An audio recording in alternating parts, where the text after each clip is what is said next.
Hey, this is Jesse with Group 7 Castle Builder Project. Gonna walk through what I did for Sprint 4. I'm just gonna get right into it if I hit play here. Okay, so the first thing you'll see is you can control the camera with the mouse. This is all done with a C# script that I wrote. Um, so the movement here, laterally and forwards and backwards, is all with the WASD keys, and you obviously use a mouse for rotational movement. If you hold shift, you can see that I'll be moving a lot faster, almost too fast, but the speed is controlled through the program interface, so we can just edit that right on the component. We can even make it settings available for the player.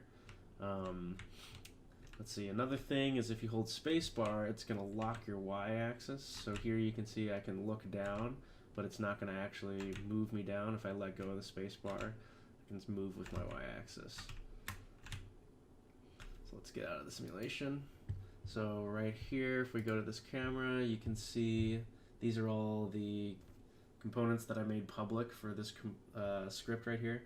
So if I increase the speed, your normal speed will go up, then there's the shift speed, max speed, the mouse sensitivity. We'll probably make all of these available to the player in the in-game settings. Oh, and one last thing, you have a default position, which I have set to right here. So if I move off of this, if I go like over here and I press R, it's going to put me right back. So that seems like a good enough free roam camera for our project right now. But yeah, that's it. For this sprint, I worked on adding a track and dolly system or a camera rail here. What this does is it allows us to play a simulation or a short clip where the camera will stay on the rail that we define and stay focused on a particular game object. In this example, I've created a track around a cube and sphere game object, and the camera will be looking at the cube while while it runs around the track.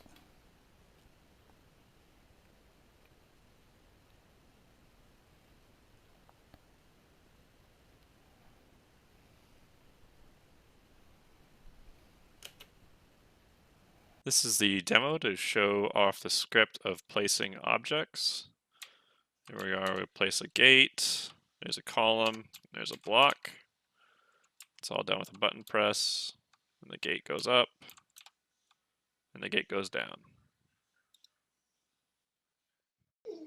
As part of this sprint, we created a UI interface for selecting an object and instantiating it within the world environment. You click left and right to choose the object, and we don't have these actual objects implemented, but say you select this brick and a brick comes up, or a catapult, which is really small up there, and then we have a tower of a sort.